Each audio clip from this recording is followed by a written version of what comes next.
Assalamualaikum warahmatullahi wabarakatuh. Halo semuanya. Sebelumnya, perkenalkan nama saya Nazina Rizwarbani. Saya dari program studi S1 Keperawatan Universitas Horizon Indonesia. Pada kesempatan kali ini, saya akan membawakan sebuah materi yang berjudul Perawatan Bayi Baru Lahir di Rumah.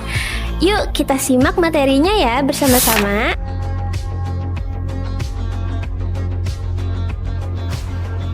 Nah, perawatan bayi baru lahir ini adalah serangkaian tindakan yang bertujuan untuk kenyamanan, keselamatan, dan juga kesehatan bayi baru lahir.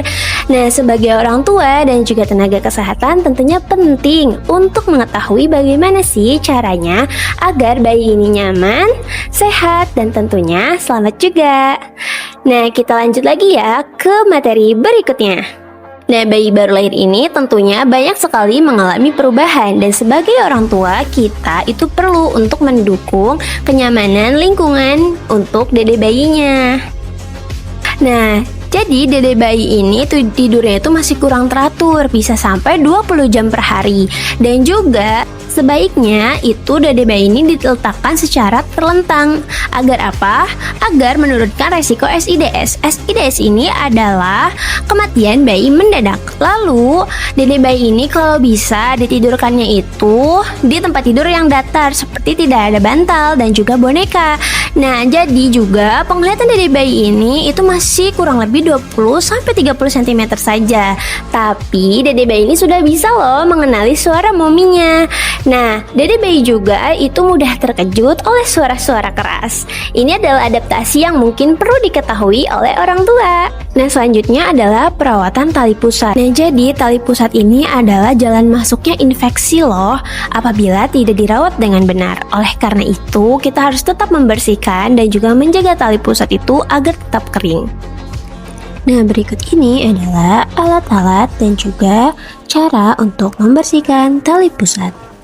Nah, jadi kita akan membersihkan tali pusat. Pertama itu ada kasa steril, lalu dicelupkan ke air DTT. Nah, kita tap-tap dari ujung pangkalnya, lalu ke bawahnya melingkar ya. Nah, bagian tengahnya boleh dibersihkan apabila terkena kotoran dari bayinya ya. Terus ditap-tap pelan-pelan ya bun. Nah, lalu dikeringkan lagi menggunakan kasa steril. Pelan-pelan juga, harus bersih dan juga kering ya. Jangan lupa, nah ini tidak usah ditutup lagi dengan apapun. Nah, yang perlu diingat adalah tali pusat ini akan copot secara sendirinya kurang lebih 7-10 hari setelah dede bayinya dilahirkan. Dan juga ingat ya, jangan mengoleskan apapun itu ke tali pusat dede bayinya seperti minyak atau ramuan-ramuan lainnya. Dan juga kalau misalkan dede bayinya pakai celana, itu usahakan tali pusatnya itu jangan tertutup oleh celana ya, bisa di atasnya celana, jadi tidak menutupi tali pusatnya seperti itu. Nah, selanjutnya adalah memandikan bayi baru lahir. Nah, digarisbawahi ya bahwa memandikan bayi itu tidak wajib. Nah, berikut ini adalah bagaimana caranya, seperti alat, bahan, dan cara memandikannya. Nah, sebelum memandikan bayi, alangkah baiknya kita mengecek suhu tubuh dede bayinya dulu ya.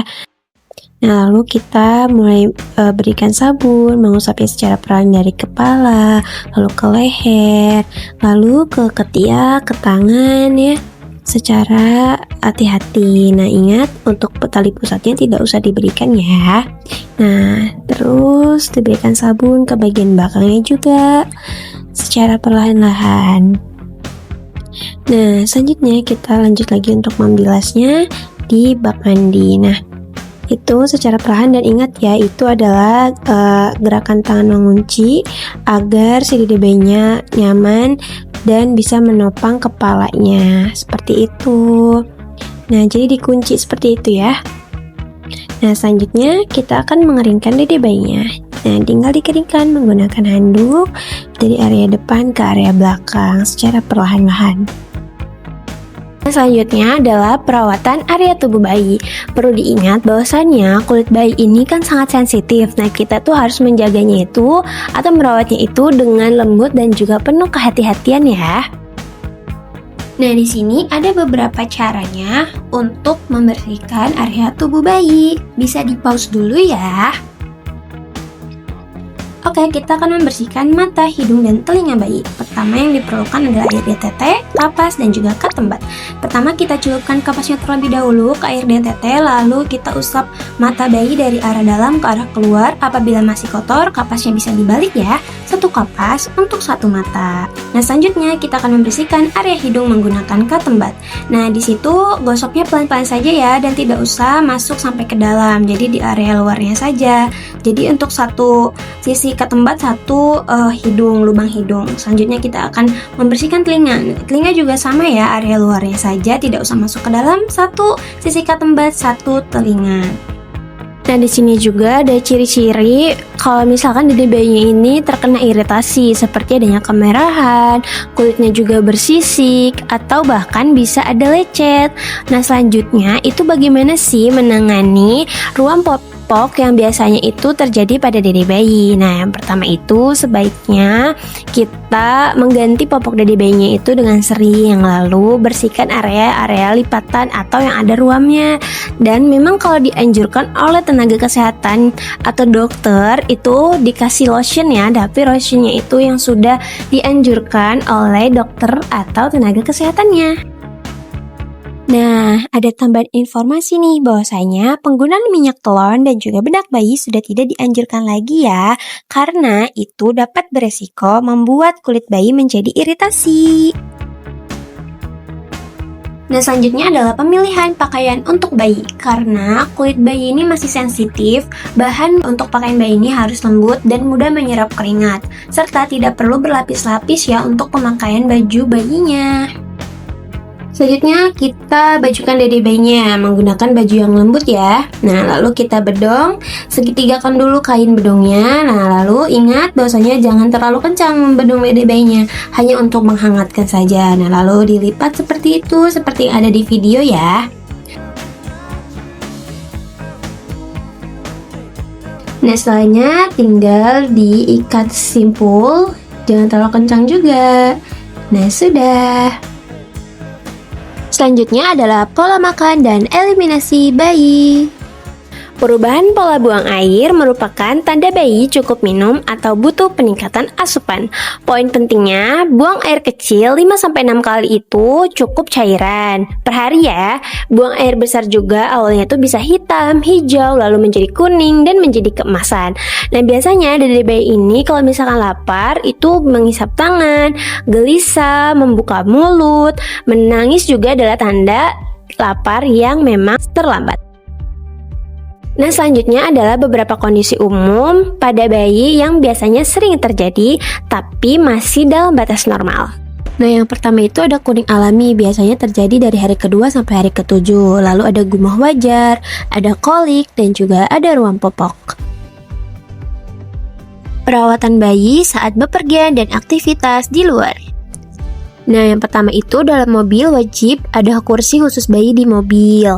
Jika berjemur dari jam 7 sampai jam 8 pagi selama 10-30 menit. Lalu hindari keramaian apabila bayi belum terlalu kuat.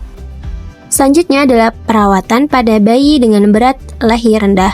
Bayi BBLR atau berat lahir rendah lebih rentan terhadap kedinginan dan infeksi.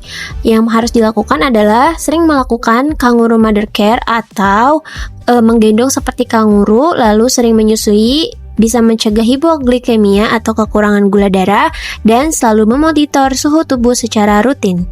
Nah, sebelum sesi ini berakhir, saya akan memberikan beberapa pertanyaan yang bisa dijawab langsung. Nah, videonya boleh di-pause dulu ya, atau dijeda dulu. Berikut ini adalah pertanyaannya.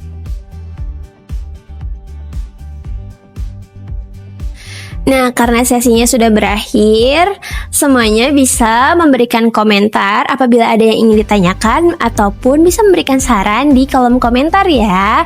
Terima kasih sudah menonton dan menyimak video ini. Semoga kebaikan akan selalu bersama semuanya. Sekian dari saya, Nazira Rizfarbani. Wassalamualaikum warahmatullahi wabarakatuh.